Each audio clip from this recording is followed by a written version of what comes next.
with the mic, and then across to Jen. Hi, AJ. A couple of things. So you're saying that our record collection is a history of our addictions? It's a fantastic record of your addictions, yeah. Yep. It's in fact, my suggestion would be when you play your music, to actually feel about your addictions that are being demonstrated in the music itself. It's a fantastic way of accessing a lot of causal emotion.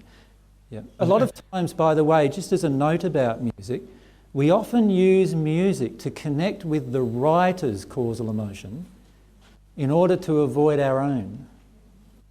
Do you understand what I mean by that?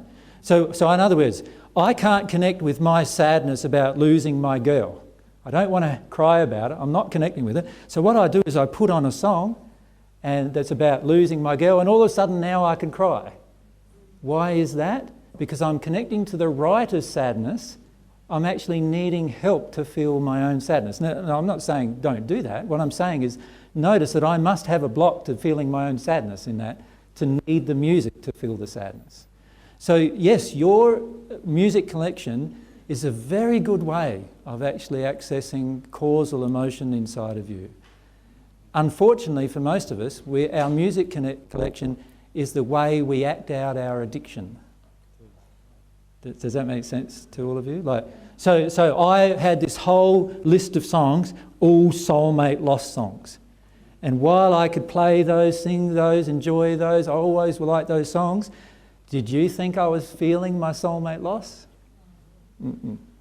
When I started feeling my soulmate loss, all of a sudden I look at those songs and wow, that song was telling me quite a lot. That's how I felt. I don't feel that much anymore, and it's now quite amusing to sing the song rather than all this anguish, when I'm singing the song, And it's because now the addictions have changed because of dealing with some of the causal emotion. Good, thanks. The second part is that once we deal with the causal emotion, then all the addictions that are attached to that just drop away? Yes, that's exactly what happens. Yeah. Thanks. That sounds good, doesn't it? So all of a sudden the thousands of addictions get reduced down to... yeah. But as you know, as all of you who have been on this path for some time know, getting to causal emotions can take months. And do you know why it often takes months? Because we refuse to acknowledge our addictions. We're so in the addiction that we don't acknowledge it's there. And as soon as we recognise the addiction, wham, the causal emotion's there. It's amazing.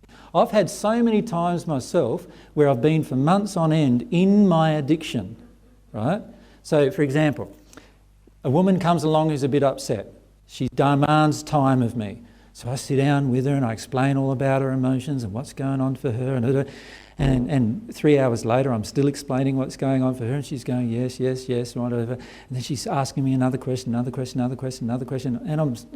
starting to wanting to go to the toilet even. I'm not even going to the toilet, right? Because I'm feeling her demand, and I feel like I have to respond to it. I don't even let myself have my physical needs met, right? I'm there holding on to my bladder doing this, right? And so I go, wow, that 3 hours, wow, that helped her a lot. My bladder now feels like it's a bursting balloon, you know what I mean? And that hurts. And I hurt myself meeting her addiction. So what does that mean? I have an addiction.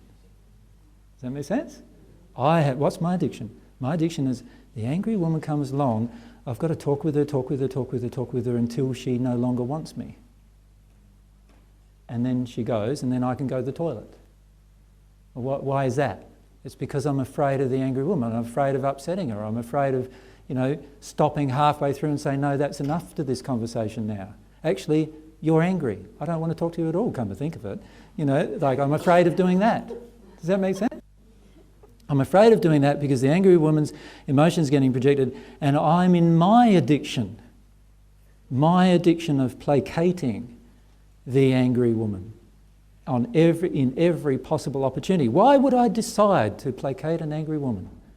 Because if I don't placate the angry woman, what's the angry woman going to do? She's going to be angry, and am I going to feel very loved then?